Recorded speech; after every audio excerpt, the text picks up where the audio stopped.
This week on the podcast for new all-age comic books for the week of May 9, 2018, Spongebob Star Wars block. We take a look at two young adult books that stem from geek properties that girls will love, and a board book for those kids 3 and up that everyone's going to love.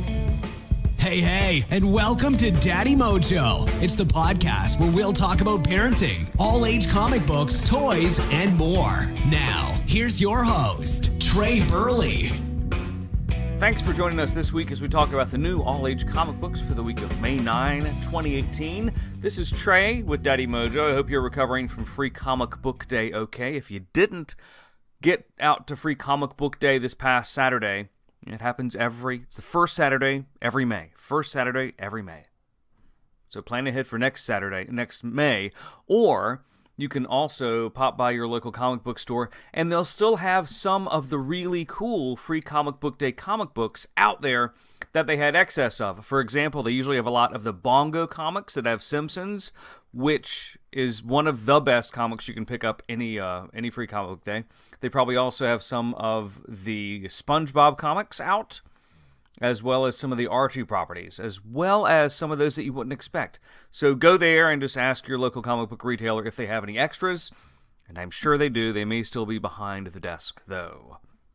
So this week, there's a really good variety of stuff out, and a good variety between graphic novels, books, and comic books. And that's a nice little trifecta, because when you think about comic books, all-age comic books, for me, that was kind of a great gateway to reading, as it is with some parents and some kids, because let's face it, if you buy and you latch on to the correct comic book, or the one that really suits your fancy, it's a cheap entry point. It's going to be $2.99 or $3.99 a month, and it's going to encourage those kids to read. So that starts off in just a minute. First off, though, this series of book from Peskimo, from Abrams Books, is the best ABC books that we've seen since we've been doing the podcast. They've branched out from ABCs and numbers to doing other things. And this week, Peskimo has Star Wars block out. It's a block book. It's a board book that's shaped as a block. So it's thick. It's maybe 6 inches by 6 inches. So it's got some size to it, but it's also very thick. Its thickness is, again, maybe 6 inches. What makes these books so fabulous? Because if you're a parent, you think board books, they are easily destroyed, and they will be eaten or torn apart within a year. That's not the case with these. The ABC block book from Peskimo, the same guys that did Star Wars block, we have had that book for 5 years. 5 years. And as a board book, that's gone through 2 kids who've learned their ABCs, and we still have it so that our kids can have it when they have kids. Because these books are incredibly durable, and Star Wars block recreates some of the famous Star Wars scenes that kids that young aren't going to know. And when I say kids that young, I'm talking board book kids, age 3 to 5, even 2 to 5. Because they're going to thumb through it. It's got big, friendly words that they can't read by themselves, most likely, but they're going to love the pictures. The colors and the pictures are soft, and they're really geared towards young kids, and if you have a geek kid, boy or girl, this is perfect for them. These block books from Peskimo, Star Wars block, it's out this week, and if you're saying to yourself, the number and the alpha block book sounds curious, I may check it out, look for them, because if you look on Amazon, you can find them for around $4 to $6. If you go to Target, you can probably still find the most recent book from last year, I think. It's called City Block. Still great. It teaches kids about the city, all of the machines that help make a city. Fabulous series of books. You can pick up any of them, can't be wrong, and Star Wars block is out this week. In other board book news, and this is pretty exciting because we rarely have cool board books for those really young kids, aged 2 to 5. We have another one out, though, from Dana Simpson. Dana Simpson, of course, is the author from the Unicorn series. I've got it right here. A Unicorn of Many Hats is the most recent graphic novel from Phoebe and her unicorn. This is a board book that is aimed at the really young kids called Today I'll Be a Unicorn. It is incredibly cute, has the same beautiful colors and art that Dana has in the graphic novel, except it's board book format, and it's a little simpler. And it's not as funny, whereas adults can read Phoebe and her Unicorn Adventures and laugh out loud, as well they should, because to an extent, it's a girl equivalent to Calvin and Hobbes. And I say that because the title character is a girl, but it captures the essence of being a kid so perfectly. It's one of those comic books and those cartoon strips that ages so perfectly. You can pick up any graphic novel and you don't know what era it's from. It's just perfect. This board book is like that, except it's much simpler. It's going to appeal mainly to girls just because you've got Phoebe, who's the title character, and of course a unicorn. So maybe boys that young may not be down with unicorns, but you know what? It's great for anyone. I say that caveat just in case you've got a boy who wants a truck board book. They may not be down with this, but if you've got a kid who just likes beautiful colors and a book that is really fabulous, check out this board book because I think you'll dig it. It's Today I'll Be a Unicorn. It's a Phoebe and her unicorn book, but it's a board book, and it's only $8 new. It's from Andrews McMeel, and this property is straight up fabulous. Speaking of unicorns, or those in the unicorn sect, or those kids that like unicorn, so we're going to stay with something that is going to be mainly for girls, unless you're a brony. You follow me with the brony talk. It's My Little Pony. Friendship is Magic. This is a trade paperback, volume 14. So if you have the first 13 MLP trade paperbacks, this is your jam. It collects the individual comic books from My Little Pony. Friendship is Magic, issues 59 to 63. This is great reading. Who's going to like this? Our 7-year-old neighbor still likes My Little Pony and is proud to admit it. Kids 5 years old will like it because of the colors, and they'll be able to read some of the sight words. This is a classic kid, all-age comic-friendly stuff, mainly going to appeal to girls, but it's classic, and the specific title of this graphic novel is My Little Pony, The Cutie Remark, and it's from IDW Publishing. And we can stick with this same age. There's a lot that's geared towards younger kids out this week that's neat and fairly new and worth talking about, like this one. This is Peanuts. This is the final collected trade paperback that collected the individual comic books from Boom Studios. And it seems like years ago, and actually I guess it was years ago, that Boom Studios had a monthly Peanuts comic book that had new original Peanuts stories that were under the blessing of Charles Schulz and the Schulz umbrella, but they were new stories and new strips. And I say that kind of bittersweet because we have these issues. It collects Peanuts issues 29 through 31, as well as the Snoopy Special. The Snoopy Special was the one where, and I forget the camp. What was the camp that Charlie Brown went to, or that Snoopy went to that was closed? The summer camp. Ooh, having a brain cheese, but it's the one. It was the last issue they printed from Peanuts, and it was so beautiful because it was slightly bittersweet, but it was so beautiful, and it was very reminiscent of why Peanuts is such a classic property.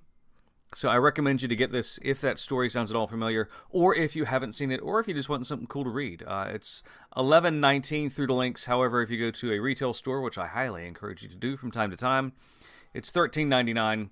That's Peanuts Trade Paperback, Volume 9 from Boom Studios. In 2017, a book from Random House came out that was interesting because it had 5 authors and 5 illustrators. It was kind of like a super group of graphic novels, if you were. It included a lot of people who you may know individually doing one big project. And it's interesting because you can kind of see all these cooks in the kitchen, but they came up with something really neat. It's a fantasy series called 5 Worlds, and it includes the authors and illustrators, including, okay, drum roll, Mark Siegel, Alexis Siegel, Santhe Buma, Matt Rockefeller, and Bu Ya Sun. The last one, Bu Ya Sun, is the only one who I'm not familiar with. Matt Rockefeller, we're familiar with his work from Rocket and Trains. Our kids love that. The beautiful interactive book that Rockefeller did. Santhe Buma did Little Sid, a book about Siddhartha, about Buddha. That was great. It came out earlier this year in 2018. Fabulous book that was. And this series, Five Worlds, the second issue in it came out this past week. It's called The Cobalt Prince. And it's a fantasy series, and that may not jive with some people, but it's fantasy for boys or girls. It's going to be appropriate for kids 7 and up. 7 may be a little aggressive just due to the reading. Even though the reading's not really heavy, it's mainly due to the illustrations, which are great. But it could be a little too complex for younger kids to follow and really enjoy. However, if you're 8 and up, this is a great graphic novel, and it's a really fun series that proves that fantasy can be fun, because some kids may not like fantasy for one reason or another, the same way adults may not like it, and you can kind of search your inspiration for a Phineas and Ferb episode as to why that may or may not be true. But this is a very fun series. Hope I didn't lose you with that analogy. It's Five Worlds Book 2, The Cobalt Prince, and it again is from a cavalcade of authors, and it's from Random House. The title to some graphic novels, original graphic novels, may be a little bit misleading in the fact that you look at it and you say, this can't be entertaining because of its subject matter, either obscure or macabre. To an extent, that's what's going on here with this latest original graphic novel from Boom Studios. It's Nuclear Winter. Nuclear Winter, original graphic novel. See, it's light and frothy, the stuff of cocktail parties. And I need to read this synopsis to you from TFAW. TFAW, Things from Another World, is a great place to buy comic books. And this is the synopsis from TFAW, because it's a little difficult to explain.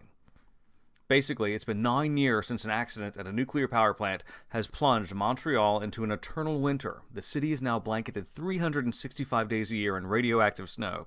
See, it's frothy light stuff. But here's where it gets interesting.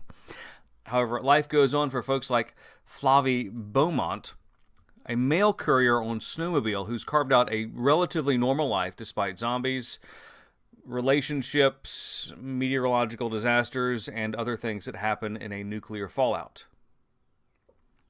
Frothy, interesting stuff. See, it's not typical graphic novel stuff that you say, this is highly entertaining, I need to go out and buy this, but it's well written, it's very entertaining, and it's going to be great for teenagers, maybe some tween-aged kids, and up. Like, you know how Boom Studios has some of their teen titles, like Giant Days, or some of the other teen titles that skew specifically to teens? Fences, for an example. Or Fence. Fences was the movie with Washington. This is the kind of graphic novel that will speak to them. So I'll say age 13 and up. Check out Nuclear Winter. It's an original graphic novel from Boom Studios. And I mention it in front of these other two because it kind of dovetails nicely to these. These are two original young adult books that stem from geek properties that some kids are really going to love, especially girls. Check out this first one. Lumberjanes, The Moon is Up. I say Lumberjanes, you say comic book. Lumberjanes. You also say one of the most entertaining comic books out there. Yes, it is. But what they've done here, Amulet Books has started to produce some original stories based on the characters from Lumberjanes in young adult books. And young adult books, I'm talking aged maybe middle school and up, because these don't have any. If they've got very few illustrations in there. I'm trying to think if this has any in it. Maybe it has one or two, because we read the one prior to this, but we haven't read this one yet. But it's a good series of books that are weird, they're very creative, and girls, I say girls because mainly this skews to girls, girls who don't like to read, but they love Lumberjanes, they're going to want to read this. And it's different from a comic book because there's almost no illustrations, as I said. It is Lumberjanes, The Moon is Up, and it's all sorts of tomfoolery at summer camp. Another young adult book that skews a little closer to reality, ironically, is this one, Supergirl, The Curse of the Ancients. I say ironically just because Supergirl is the very popular show on CW that CBS canceled. Ha ha! CBS is like, we cancel this? What were we smoking? But now it's really doing well at the CW. And it's spawned a ongoing series of young adult graphic novels like Lumberjanes, again from Amulet Books. In this graphic novel, it's the second, not graphic novel, in this original young adult book, it's The Curse of the Ancients. Kara Danvers, who is Supergirl, she's back, and she has a whole new slew of things to defend the city from. But it also has some good relationships, and that's what's great about the show that separates Supergirl from its contemporaries on CW. I think that the relationships in the show are a little more realistic and things that kids can relate to. And that's going to carry over into these young adult books, The Curse of the Ancients, Supergirl, and it retails for $14, but it's a book, so it's about 275 pages. It'll take kids a while to burn through it. Every month this comes out. It's one of the best comic books out there, one of the best comic books, specifically one of the best all-age comic books out there. It's great. It's from United Plankton Pictures. Any guesses? SpongeBob. SpongeBob Comics number 80. In this one, the secret formula is at risk, and SpongeBob has to do something. Oh no. Also, Patrick decides to live the rest of his life in a kelp maze, and Mr. Krabs wants to win a place in the underwater book of records. Crazy, funny stuff. It really is great. Our now 8-year-old has been reading this comic book since he was 5 and still likes to read it, and I will read it and laugh. It's great. Pick it up and you'll see why. It really is one of the best bangs for the buck in comic book land out there. Another great value, and this, if you look at the Wolverine, the new Wolverine comics out there today, maybe not for kids. Certainly not for kids. Let me qualify that. However, if you go back in the time machine to 1988, you say, you know what, that comic book is probably okay for kids, just because it's tamped down the violence, and everything was tamped down except for certain things that parents aren't really going to care about, and you older 80s fans of comics know what I'm talking about. This is True Believers. It's a series of comic books from Marvel Comics that reproduces some of the classic storylines from years gone by. And in this one, it's True Believers, Wolverine versus Sabretooth. Issue number 1. In reality, it's Wolverine number 10 from 1988. It's rated T, technically. However, we purchased some of the True Believer series last week. Some of the Spider-Mans from this same era, 1988, 1992. Let our 8-year-old look at it, and he was interested, but he read it and said, you know what, it's okay. But Spider-Man's not his thing, so I can dig that. However, if you've got a kid where superheroes are their thing, you can buy these, and it will scratch the itch, and they will love it. It's Wolverine, True Believers, Sabretooth, 1988. Check it out this week. Thanks for listening to Daddy Mojo. Be sure to tune in next time. For more information on any of the things we talked about today, just check out the website, daddymojo.net, or hit us up at Daddy Mojo on social media.